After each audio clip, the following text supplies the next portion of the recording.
Greetings and salutations, listener. It is I, the boy, here with me as sometimes with Billy, the, I believe, fourth nerd in the two nerds stable. No, that doesn't make sense, but deal with it. Say hi to the people, Billy. Hello. And today, we're going to be talking about WWE's Hell in a Cell pay-per-view for 2015. Before we get to that, obviously we have the standard housekeeping to do. Please go visit Super Blizzard's Bandcamp page. His Sighting Rosado song Let's Get Hardcore is our theme music. He gave it to us for freezies because he's a super awesome dude, so please support him by buying up the musics and such. Also, check out his games. Joyland series, super awesome. And that's about it for this week. Oh, also don't forget to like, favorite, blah, blah, blah, blah, blah, blah, blah, all the YouTube stuff, and buy Eric's books. They're in the link in the description. Have a good day, everybody. And, alright, so Hell in a Cell. Billy. Yeah. Billy, what'd you think of this show? Oh, it had a potential to be a lot better than it was. I thought, the vast majority of the matches never hit the high spot it needed to, with the exception of the main event. Yeah, agreed. Basically, entirely. There was always, the matches weren't bad. They just weren't amazing. I wouldn't say this was a bad pay-per-view. I would say it was a pay-per-view that happened. Yeah. We're gonna skip the pre-show, unless you have thoughts about it, because I straight up didn't watch it. I could have watched it, I wasn't doing anything. I decided not to. Billy? No, there's really nothing much to say, although they seem to be teasing a permanent stable between Rusev, Sheamus, and King Barrett that I think is going to be very interesting to see what develops out of it. Maybe they can start to strip the King out of King Barrett. That's a punishment gimmick. He pissed somebody off. And I'm hoping that he's about done with his time in the doghouse, okay? Well, hopefully they're going to start stripping Rusev of the weird romance angle that did a really weird Rusev swerve at the end. Yeah, well, really weird Rusev booking's pretty much par for the course for the E at this point. I liked the what they were going for with Rusev's character in it. It's just he doesn't seem to get the details of feud right anymore. It doesn't seem. Yeah. So, the curtain jerker. It was, what the fuck? Yeah, I didn't, of all the rumors I had heard, I did not hear anything about Del Rio. Yeah, no, I thought he was still in Mexico, being someone who was respected and used properly. But I guess the sweet money dollars WWE offers was too siren a song. Also, look, I actually kind of like Zeb Coulter. I think his gimmick's amazing, and he's great at it. This is a fucking utter waste. This is not good pairing. Nope. Alberto never really got over with the fans, and I suppose Zeb got over with the fans on accident, so maybe they're hoping to, let Zeb rub his sort of magic charisma off on Alberto Del Rio, hopefully get Alberto Del Rio an actual push for once. I guess. I'm going to be very interested to see how they explain this, other than, Del Rio came here legally, or maybe Zeb's now afraid of Americans going into Mexico. Nope, sorry. They're not going to explain it. They're just not. They're just going to utterly not explain it. That's my bet. My bet is they just don't talk about it. Nope, I'm just not talking about it. We're just not going to... That's my bet. Now, I missed, the first 10 minutes, and after that, the match started, but I didn't... Did they explain why Zeb was in a fucking motor scooter? I mean, I know he went out with a leg injury, but... That's about it. They didn't offer it. The announcers also mentioned he went out with a serious leg injury, so that's the only explanation he's given to trot out, Johnny Ace's old scooter. And now what does this mean for Swagger with Zeb back? Not much. As most things mean for Swagger, not much. Jack Swagger's pretty much a mid-card talent these days. It makes me cry so often when I see them drag him out just for Rusev to beat him down. Yeah, but he's gonna have a nice long career getting beaten up by people like Rusev, so I can't... If he's happy with it enough that he hasn't left, then I can't hate on it, because this is obviously their intention with him. They're not trying for anything bigger, so... If he's happy, I'm happy. I'm not happy. I like Swagger, and I wanted him to win the title from Del Rio at that WrestleMania. Oh, I like Swagger too, don't get me wrong. I think he's a great power wrestler. I think he's one of the most underappreciated power wrestlers of the modern era, but not one of the greatest, just one of the most underappreciated. But it's just, he's not over. No one can take him seriously. He has a silly lisp. And that's exactly why he needed that. Swagger should never have opened his mouth. Yeah. But, the match was short. It was the shortest John Cena match I've seen in years. It was a shade under 8 minutes. I think the Divas got more time, to be honest. Hold on, let me check. Yeah, the Divas got 3 more minutes than John Cena. Yeah, fuck you, Cena. So is that not the point? I mean, it can be the point. I'm just astonished that it happened. I mean, I'm sure John was just trying to get the belt off himself so that, he can go take his time off. Because he has time off coming up, and I knew he wasn't going to leave with the belt on him. It was a foregone conclusion that whoever was the mystery opponent was winning. I just really wasn't fucking expecting Del Rio. Yeah. The number one rumor was Daniel Bryan, but I don't think that was ever really an option. Well, I mean, rumor is he's healthy, but I don't know that he wants to try. Look, motherfucker, you done rolled the dice and got real lucky twice. Maybe don't try for a third strike. He'd like those odds, though. Yeah. But, there's nothing to say about the match. The match was 7 minutes and change. There's nothing to say about it. Alberto Del Rio came in and sort of squashed John Cena, which you don't see often. He beat him clean as a whistle. If memory serves, he didn't cheat or anything. He beat him pretty clean. I don't think he even used his finisher, because finisher was the armbar, but he ended it with a super kick. Yep, he just caught Cena, ended it with I think the kick of death, and the match was then over. You never see anyone beat John Cena clean, and that happened. You never see anyone beat John Cena in less than 15 minutes, and that happened. You never see anyone beat John Cena, and that happened. This was, all in all, a pretty historic match. I think it was I don't understand what the point was, but I think the point was just to get the belt off him. And Alberto Del Rio now holds a completely clean, if memory serves, I might be forgetting some cheating or something, but if memory serves, he holds a completely clean victory over John Cena in 7 minutes and change. I'm trying to think back. I don't remember any cheating either. I don't think there was. I just think my brain is so flabbergasted at the idea that there wasn't that it's trying to find some. And I think they were probably selling the John Cena's been doing the open challenge forever. He's all beat down. He hasn't had any rest. Blah blah blah blah blah. He wasn't expecting Del Rio. The sun was in his eyes. They were trying to give him as many excuses as possible. But yeah, no, it happened. Any thoughts going forward with Del Rio as your U.S. champion with his manager, Seb fucking Coulter? What the fuck? Even saying it sounds weird. No, I haven't a clue without a little more context. I'm not sure if he is a face or a heel. I don't know exactly if he's supposed to be borderline main event or if they have just backed him down into USIC level. It's difficult to say where to go without knowing where he is beyond being U.S. champ. Yeah, I mean, pretty much the same. Sorry if you guys heard clicking. I was adjusting Billy's volume levels because he was spiking our microphones. But I got nothing. At this point, we've talked about this match, basically saying we don't know what's going on for longer than the match actually went on. So let's move on. Roman Reigns versus Bray Wyatt. What do you think? What did you think about this match?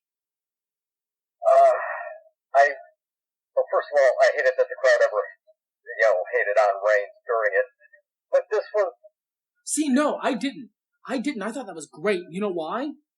Because halfway through the match, the "Let's go Roman," Roman sucks, Those chants actually started up, and I could hear Vince's eyes turn into fucking dollar signs. Because I will say that I like that beginning to be a thing. I hate that they still won't give him the chance. They never will. All right, he's developed Cena heat. They're going to hate him forever. Accept it. But now the fans of John Cena have purchased the Roman Reigns ticket enough that they're willing to fight back against the people booing him. Vince just saw so much money hit his table with Roman Reigns. I guarantee he had a fucking devilish grin on his face when he saw that. But the match itself was good, I think. Probably one of the better ones of the night. Really solid storytelling. Very brutal match. The kind of garbage match I really kind of want to see in this situation, so I was pretty happy about it. They just kept beating each other with shit. That was good. I love Roman Reigns' little bit where he was like dual-wielding kendo sticks. That looked cool. Yeah. And that he stalked Bray Wyatt for a minute with it. And not just walking after him, but like tapping them on the ground like a drum beat that's increasing.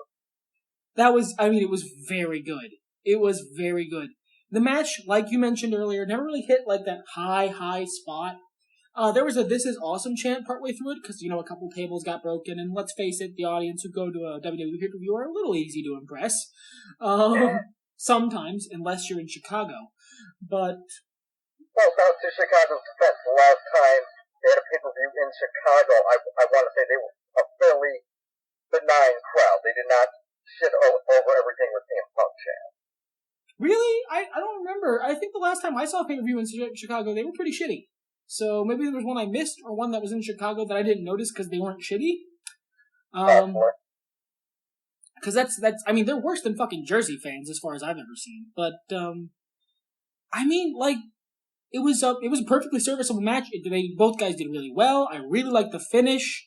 I thought it served to finish out that gimmick very well, and obviously with what happened at the end of the night, which we will get to, listener, the gimmick is obviously done now. Yeah. But I think it was a good finish to the gimmick, good settle, and I think it is a great thing for Roman Reigns going forward. Yeah. I think the things I really would have wanted to see that would have made this the Hell in a Cell it should have been for those two, I wanted to see both men bleed. We know Taker and Lesnar was going to do that later, but these two were having the big climactic end to their 4-month feud, and it would have served Reigns especially very well to put him through that kind of hell that the snarky audience would have wanted out of people. If for nothing else, that even when they're not going to get behind them, say, fuck you, he can do this. Yeah, it's the kind of thing that, even John Cena will get cheers if he goes like violent enough from those guys. Because those guys, they just want blood. They're like a gladiatorial audience. They want blood and violence and death. That's what they want. But I would have liked to see a little bit more from this match, but it was already 23 minutes long. Let me just, again, I'm going to check some times here. Yeah, it was the longest match of the night. By far. It beat... I don't think it necessarily needed to be longer. I think it just needed to sell the brutality more, because there was no bleeding in all that they did. Well, to be fair, I'm pretty sure Lesnar hard-wayed later, because I know you mentioned the Lesnar match where both dudes ended up busted open. I'm pretty sure Lesnar's was an accident, because you can see him crying his head right off that post. Undertaker definitely was a blade job. Definitely was a blade job. You could tell, but I don't know that Brock's was. But I don't know that Brock would have accidentally done it. I think he would have done it deliberately without blading. Yeah, I think maybe you're right. I think he probably just headbutted the thing to bust himself open. That's the kind of guy Brock has become over the years. But which kudos to him for it. That I would not slam my head into a steel post to get cheers. Yeah, no. I'm sorry, I'm a wuss. Hey, same here, okay? Let's be real. But the Roman Reigns Wyatt match, Reigns won, obviously, if you hadn't mentioned that. If you're coming here for your results, I don't know if this is the right show, but we'll still give them to you. Roman Reigns won, solid with spear, by the numbers. He there was a little back and forth over it. Probably one of the prettiest Sister Abigails I've ever seen. I have to really try not to call that move a walrus buster. But and see, unfortunately, I didn't get to see the ending because I had technical difficulties. Yeah, he won clean. It was good, solid, end of the match, moving on, sort of thing. Yeah. Then there was the tag match, which, if memory serves, you said you basically didn't see at all? Next to nothing. I saw right about the time they did the Eddie Guerrero spot. Oh, good. Oh, God, the Eddie spot was beautiful. But, okay, so, they came out really good. They were lacking Xavier Woods, so the New Day wasn't quite on point with how amazing they usually are. But they were still good. They were still funny. They still made good jokes. It was still really solid. That unicorn thing is fucking hilarious. And I really liked them selling the broken-ass trombone. That was funny. The match itself was, nothing special. And at the same time, not bad. It was a it's a Raw match. It was a Raw match. Which is not a great thing to hear because, unlike the point, I watch Raws every week, and not a week went by where you didn't see New Day and the Dudleys in a match against each other in some fashion. Maybe it was six-man tag, maybe it was different combinations of New Day, but that's really disappointing to hear. And that's basically all it was. I don't usually see that, so it was fun, but I could tell it was just a match. It was there. New Day retained. Off some mild cheating. Biggie hit him with a fucking trombone. I don't know that that's that bad. But, they did... Well, that's like the foreign objects in wrestling, just in general. If it's not part of your body and it fits in your hand, it's as bad as getting hit by a shotgun. Like, their boots off, hit somebody with it, and the referee's like, no, that's a foreign object. But it's okay when it's on their foot? To be fair, yeah, they'll sell a fucking pillow like it was a goddamn lead pipe to their chrome. You're right, but at the same time, it was a goddamn trombone, dude. I liked it, though. It was a fun match, just wasn't anything special. I say moving on because there's nothing really to say about this. Is the next pay-per-view Tables, Ladders, and Chairs? No, next one is Survivor Series. That's right, Survivor Series. They were hyping that all day. Where's TLC? December. December? My bet is the Dudleys winning in December. Well, it's either that or they're waiting for WrestleMania. I would hope not. Nah, dude, TLC. It's the Dudleys. They're winning at TLC. I hope there's a TLC, and I hope they throw a third team in. Yeah, that'd be cool. But aside from that, next match? Yep. Next match, the Divas Championship match. Still always gonna hate that name a little, but whatever. Charlotte as the champion versus Nikki Bella. Okay. Again, this fucking match goes to show what I keep saying about the fucking Bella twins. Nikki specifically. There's a good wrestler in there. There is, goddammit, and she keeps, showing me bits and pieces of it, and then it vanishes into the ether, and she shits all over the rest of the match. Yeah. Well, and I like that with this match and the previous match with Charlotte, Nikki really looks more aggressive and brutal with what she's doing, which is a much better improvement, I think. That's a good gimmick for her. Someone needs it. And she's probably one of the bigger divas, which is sad, but probably still true. It's, she did some good spots there. There were two real fucking standouts. But she did solid, heel work at the beginning of the match, beating down Charlotte, focusing on specific body parts, not deviating from your methodology. There was good spots there. There were. Specifically, she did a spine buster that was fucking Arn Anderson level of good. It was picture perfect. And then she did the Alabama Slam that she hit Charlotte with late in the match onto the apron. That was good wrestling. That great for the match psychology, sold what she was trying to do, and looked fucking awful. Rather, looked amazing, and thus looked like Charlotte was dead. Yeah. And then, like, I keep defending her. What'd you say? I'm sorry? I said I keep defending Nikki, damn it. It's just, there's a good wrestler in there. There is. I think she was probably being brought up a little because Charlotte was probably elevating because Charlotte's fucking amazing. I have to disagree. I have not been impressed by Charlotte at all. I don't know, dude. She's really solid. I mean, she's been wrestling a Bella, and she's been having good matches. That's kind of a joke. But, like, if you watch her old stuff and... Go ahead. I'm sorry. Just no matter who she's against, I'm just not sold. She's just a little too lanky. Some of her moves just don't fit her, like the big boots, all the fucking bridges, and the spear. I'm just not sold on the spear either. Her spear could use some more impact. I'll give you that. But, like, there's not much you can do about that because a lot of how good a spear looks is how well it's being sold. I mean, some of that is on her. She needs to follow through a little bit more. You're right. But the rest of that, I think it looks really good. It fits her body type. You're right. She is very lanky. She's very tall. She's very ropey. So she, her moveset fits her. Like, the big boot, she's not a big muscle-bound person, but she is really fucking tall for the Divas division, so it fits.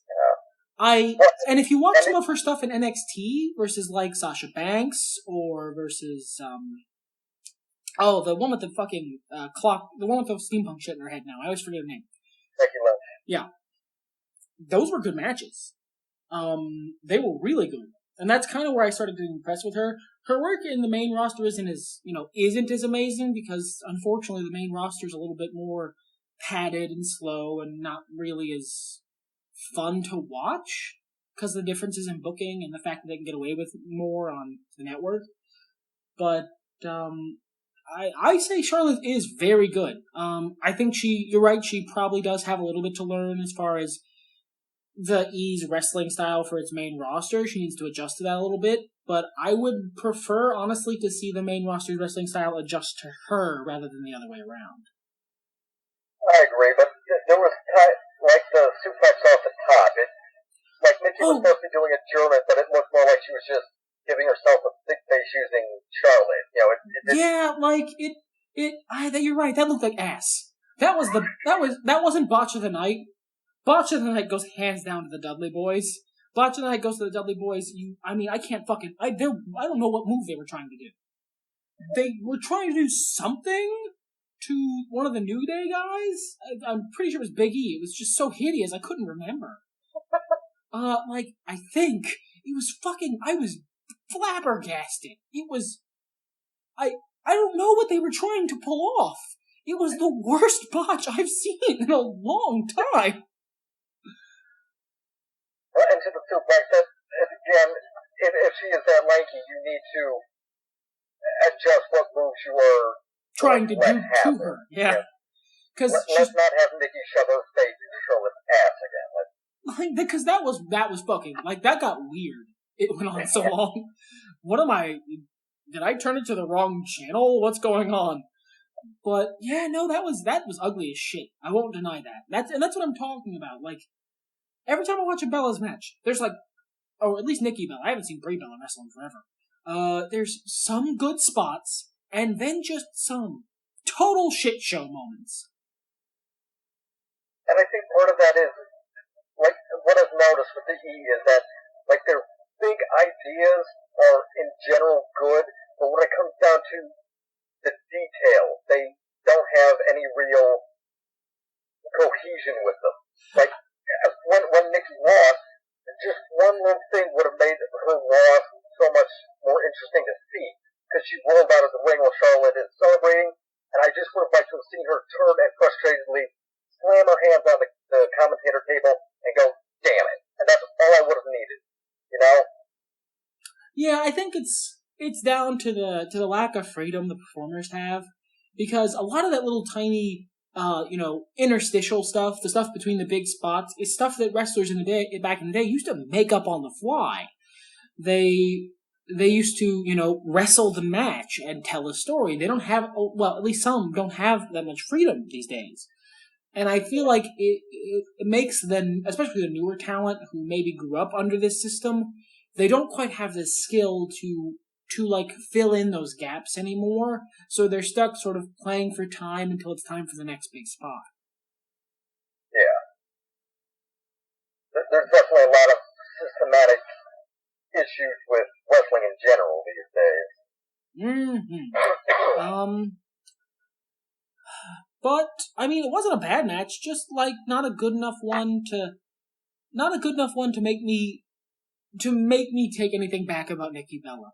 Not like those one a couple pay-per-views ago where I had to eat some crow about it. But no, this time this was a Bella level performance. Well, and that's the general theme of the night. It wasn't bad, but it just never hit what it could have been. Except that main event. Yes, that was everything it needed to be.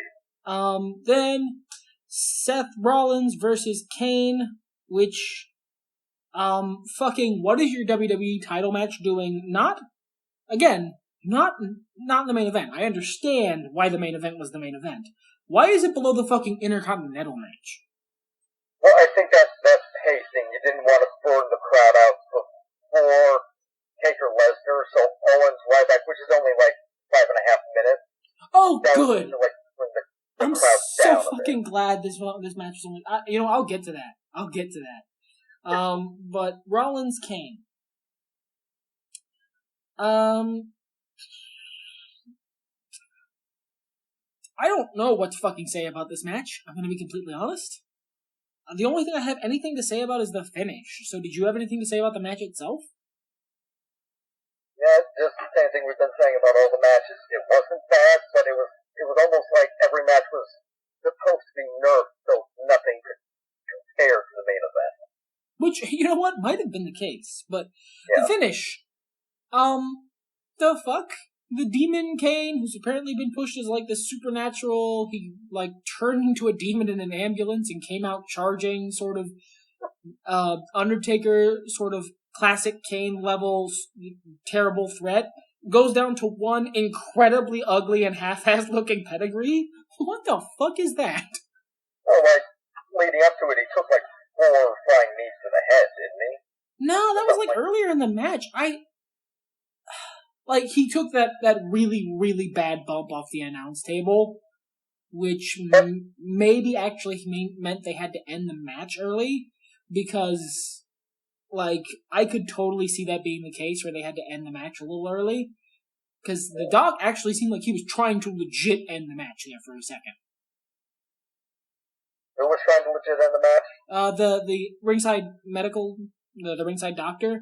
He seemed like they were about to throw up the X. Like, the match was about to be fucking over. And maybe they were just selling it, maybe not, I don't know. But that's about the biggest thing that happened right before he took that really shitty, half-assed looking, botched ass pedigree. Yeah, Rollins is kind of like Charlotte. He's a bit lanky, not quite as bad, but the pedigree isn't a move for a lanky person. It needs a power look, like a Triple H. Yeah, see, you'll never hear. I mean, I've totally reversed on Seth Rollins. Back when he was in the Shield, I say it once, I'll say it again. I did not see a big future for him. I was wrong as fuck. He's amazing, and he's stronger than he has any right to be for a dude his size. But he's got the wrong. You're right. He's got the wrong body type to pull off a pedigree. You need to be kind of a muscle-bound fucking freak Hulk to pull off a pedigree and make it look believable. Well, I mean, not against everyone. He can pull it off against normal-sized dudes. He can't look realistic pedigreeing someone Kane's size. Yeah. Shit, Triple H barely looks realistic pedigreeing someone Kane's size.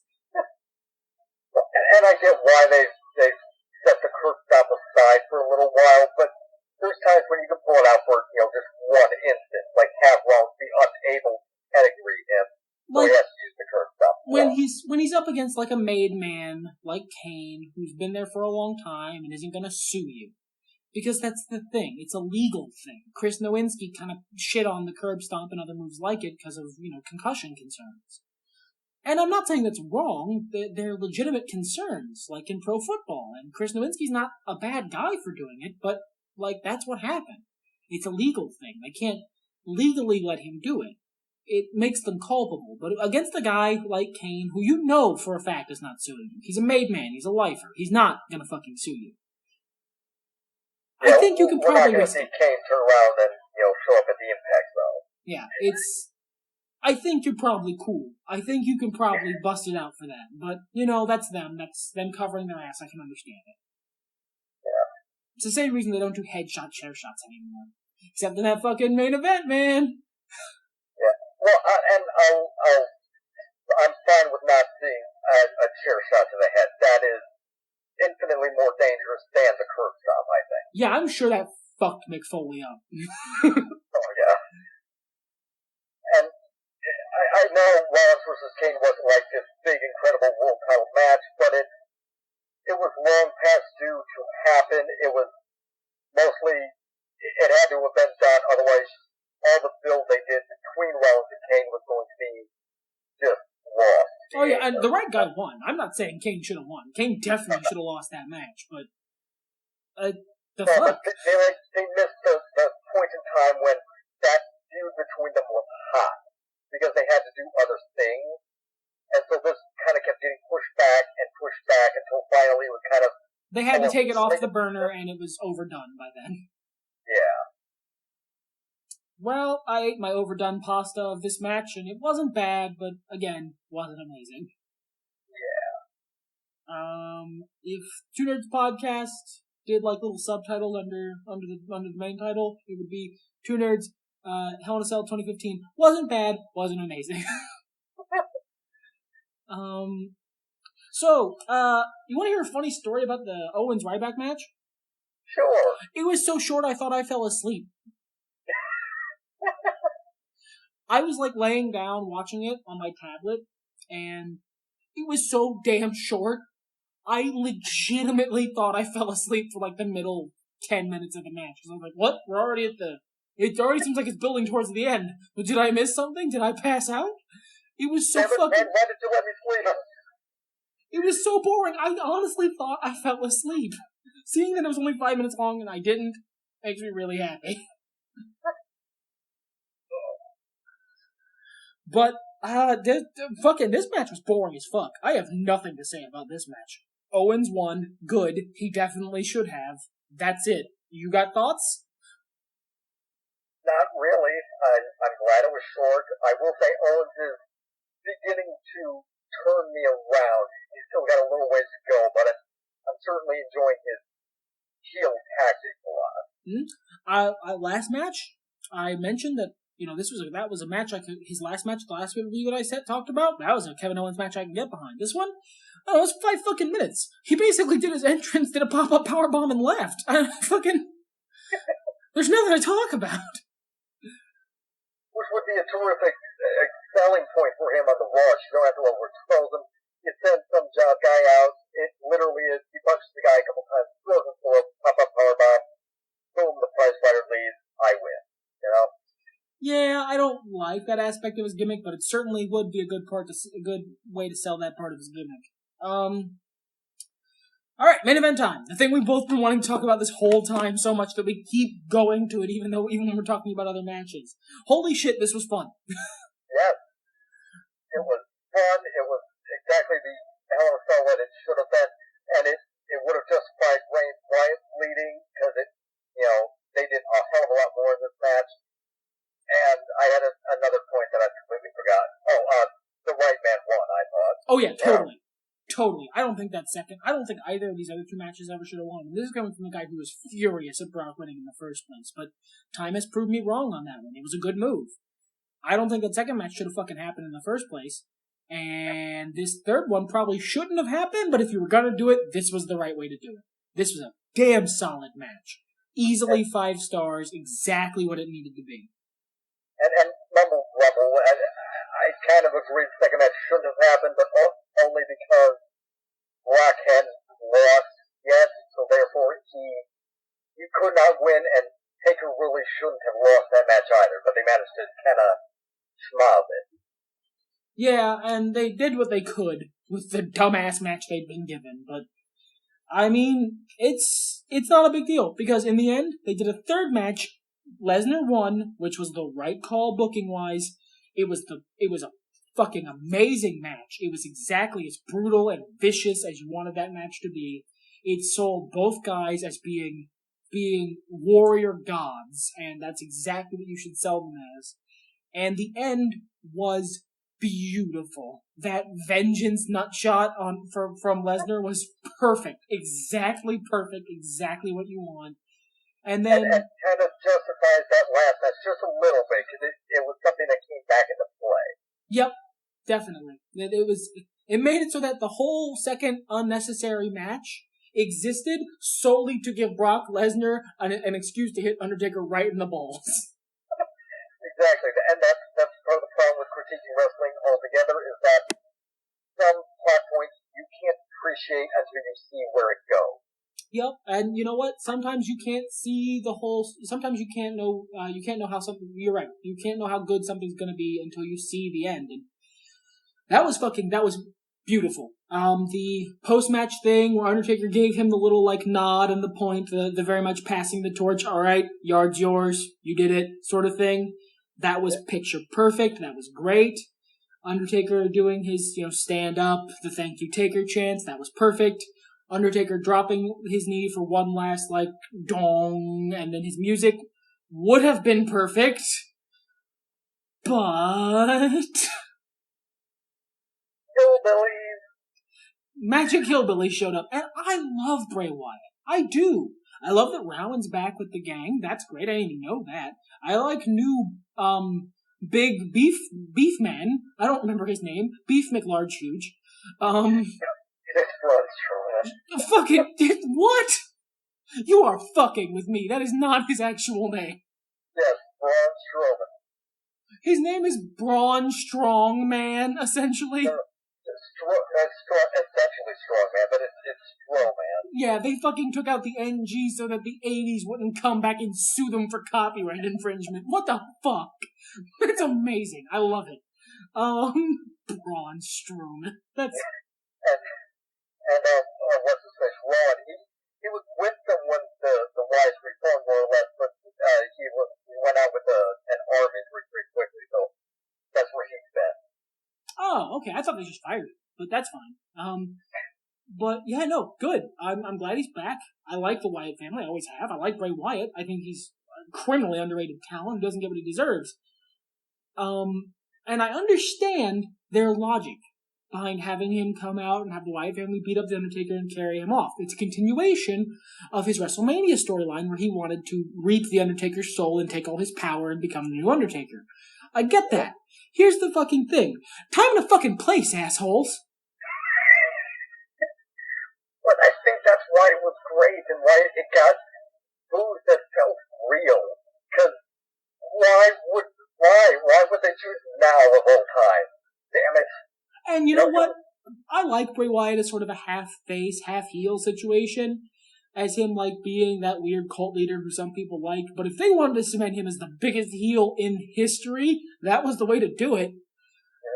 God, the audience was pissed. I was mad. Time and a fucking place, guys. That was definitely Undertaker. I mean, I can only think that was meant to be Undertaker's retirement match. You should have given him the room to breathe, do his thing, fucking untie his boots and leave them in the fucking ring. I don't know how else to say it.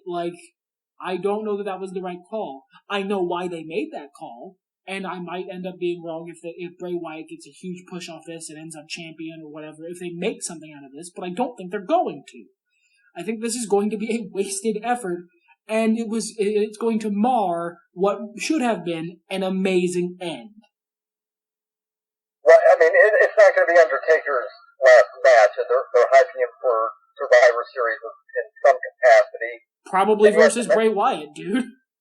Yeah, well, I mean, and he's got WrestleMania coming up in his home state, so, that's going to be his last match of anything at this point. Wait, are you fucking telling me they're planning on having him be in another WrestleMania? Yeah. Well, it's in his home state.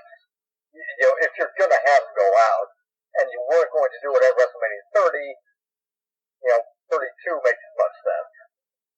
Dude, no, stop. Stop wheeling the Undertaker's old ass out to get beaten up. What the fuck's wrong with you? We will throw his coffin from the grave every year just to throw it into the ring. And have somebody, like, lay down, pull the decaying arm over top of them so he can keep the new streak. Oh, that's dark as fuck. And also probably true, sadly. I mean, if Mark wants to do it, I can't really hate on it because he's the fucking Undertaker. He does what he wants, and I'm merely here to watch him do it. But for fuck's sake, dude, enough's enough. That match against Brock Lesnar was a great retirement match. It was great. You went out how old wrestlers go. You had, that moment, that post moment that you didn't get at that WrestleMania where you lost to Brock, where everyone was cheering because they were so fucking stunned the first time you lost to Brock. I can understand wanting to go out on WrestleMania, but this is your pay-per-view, dude. This is Hell in a Cell. This is your fucking match. I don't understand. Like, this would have been a great time, but it's not like you need money. Maybe the divorce was super hard. He lost a bunch in his divorce, so he's trying to make up a nest egg for his kids or whatever. Does he have kids?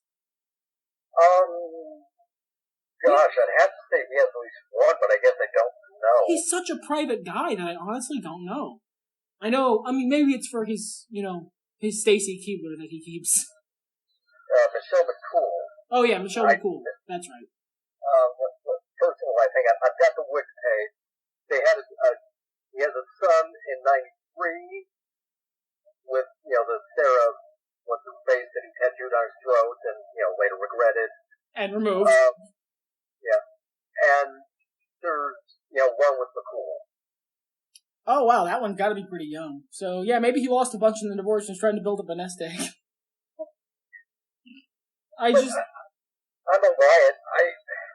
I said with WrestleMania 31, if Taker came out big and beefy like he did, he should win. But if he came out looking like a shambling corpse like he did at WrestleMania 30, Wyatt should have been the guy to beat him a second time. I know nobody wanted to see it, but Wyatt could have gotten a lot of heat. Brock was the guy that broke Undertaker. Wyatt was the guy that came out and kicked the dead broken toy and pinned him like a crazy coward. They couldn't have done it at his best. Which, I mean, is pretty much exactly what they did tonight. Yeah. And I feel like they could give Bray some incredible heat if they have his last Mania match in his own state and a loss to Wyatt. I think they could really fill him with that. You're right. They aren't going to do it. If they did that, I would be cheering in the streets because holy shit, that would be amazing. It would be all kudos to The Undertaker for fucking doing that. It would be... I could not possibly explain how ridiculously surprised and stunned I would be, but it's not gonna fucking happen. No chance. No chance in hell. Why not? Because there's no possible way I trust the WWE to book something that well. Well, Undertaker's one of those guys I think he could more or less call the shots on his stories. If he wanted to do it, I would say we still have a shot. You would be right, except I know that Vince is the one who made the call for that first Brock match because he said as much. And Vince is probably more than capable of making the call that no, I don't want to do that. He seems more than comfortable with making a call on this particular subject.